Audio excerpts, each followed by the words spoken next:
Hey guys, this is WhiteTiger. I just got back from the movies here. I actually went to see Gulliver's Travels, that came out today.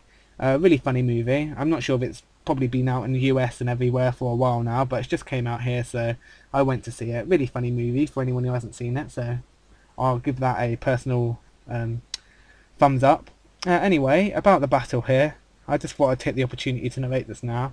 And it was a battle with a guy called Paul. Yeah, I think it was Paul from the Pokemon Wi-Fi chat. Yeah, I was there looking for battles or just there to chat because I was a bit bored earlier.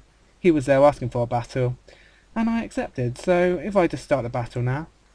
Here he leads off with a Machamp. I lead off with my Psycho the Azelf. And he knows this isn't a very good matchup, so he switches out. I'm pretty sure he's going to do that, so I go for the Stealth Lock. Now he goes into Honchkrow. I don't want this doing anything to my Azelf yet, so I go into my defensive wall, my Ozma, and he just goes for the Sucker Punch. So, lucky play on my part, really. And now I just go for the Thunderbolt, not to predict anything. And he goes into Dragonite, so that is neutral, it does a little bit. And I don't know what this thing's going to do, so I stay in expecting a physical attack. He actually goes straight for the Outrage. Ozma takes that, and I'm just going for the Thunderbolt again. Now I know he's locked into Outrage here, and I don't have much that can take it now. I don't think I've got anything that can really take it at all, so I just go into my Psycho, knowing it actually has the Focus Sash still. Luckily it hasn't taken a hit, or he didn't manage to set up Stealth Rocks. So yeah, I survived with the Focus Sash. Now I can finish him off now. I'm thinking of going for the Explosion to kill it, but I decided to go for the Fire Blast in case he switches into a Ghost type, expecting that.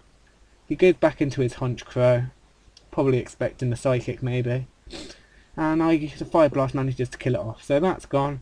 Looking quite good here, and now he goes into his Machamp. I decided to go for the Explosion at this point, hoping to kill it off, but he goes for the Bullet Punch, which I completely neglected to think about. Anyway, so I just go into my Draco, trying to scare him out with the Scarf, but he doesn't fall for that and goes for the Substitute, or maybe he just expected to live and get a Dynamic Punch off, but I just stay in again, go for the Earthquake, even if he just decides to switch out, not a big deal. Knowing it's not going to kill, but hoping to do enough to finish it off later. And the Dynamic Punch almost takes me out actually, but the confusion is a big pain. But actually he managed to kill me off with the Bullet Punch, so it didn't end up mattering at all. So I go into my Shaman and finish it off with the Air Slash, knowing I'm going to outspeed because I know it hasn't got a Scarf or anything. And this thing is max speed. Modest, but Machamp's very slow anyway. He goes into his Dragonite, and after Stealth Rock I know I can take it out with the Air Slash. He just goes for the Extreme Speed to do as much damage before he dies. Does about half actually, which is, you know, the Shaman has some natural bulk to it, so a bit more than I actually expected, but you know, oh well. And now he goes into Gengar. I switch out my Shaman, not wanting to lose it just yet. Into my Special Wall, my Lantern. He goes for the Shadow Ball. And it actually does a bit more than I expect, being special defensive and everything. Does about half again. And yeah, so I know I can take 3 hits now after leftovers. So I decided to just go for the T-Wave in case he switches out again. So this thing will be slow as heck and isn't going to be too much of a threat now because I can easily revenge kill it later. Go for the Confuse Ray. I hope to get some Power Fusion on this thing, which I do. Get the first turn Confusion hacks. Letting me get some more lefties, and I decided to stay in because this thing's going to be useless at this health. Go for the Thunderbolt, hoping to take it out, but obviously doesn't. Lantern's not very good in attacking, really. And Shadow Ball is going to finish me off now, so I'll go into my Jet for the obvious revenge kill. It's going to outspeed easily, obviously. Even if he was running a Scarf, he is paralysed. So, yeah, that's dead now, and he now goes into Blissey, and if you've watched any of my videos, you know I do not like these things. So I expect a Thunder Wave, and I go into my Ozma. He actually goes for the Toxic, which, even better, doesn't affect me. And I go for the Pain Split. Now I'll get a heck of a lot of health back from a Blissey. It actually fills me up to full, so can't complain there.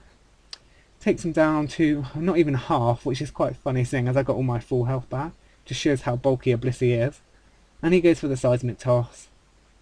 I don't really want to switch into my Jet, which is my best counter to this thing, having a Brick Break, in case he does Thunder Wave or something funny. So I go for the Flamethrower to see what it does. So I was like literally nothing, barely saw the bar move there. And now that I'm sure he's going to keep going for the Seismic Toss, or pretty sure anyway. I switch into my jet, knowing it will take the seismic toss fine, which he does go for luckily. And I know that going for the brick break here isn't going to kill it yet, but I'm hoping to do enough damage to do a 2-hit here. So he goes for the protect to see what I'm going to do. And he just stays in as I go for another brick break. And I'm really scared he's going to go for a softboard here, but I'm just hoping that this will do enough so I can kill it off soon. He doesn't go for the soft boiled or anything, or like the wish or whatever. So he does get the second seismic toss, which is great because that means I can kill this thing off. He does go for the protect. I guess he's trying to get a bit of lefties, hope to take a hit, maybe heal himself up. But it's not going to be enough, and he goes for the second protect, which fails, and I get the second brick break off, which is going to kill him off, which is good because I love seeing Blissies die. Chances as well for that fact, but yeah. And now he's in his last here, and it's his Suicune.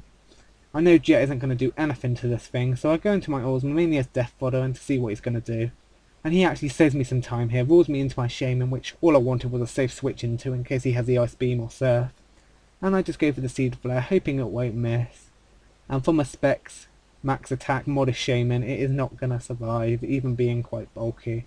So that's dead, and that's a game. That was an epic game, Paul, really enjoyed it. Hope to have some more games later. And yeah, that's about it. So, see you later guys, and peace.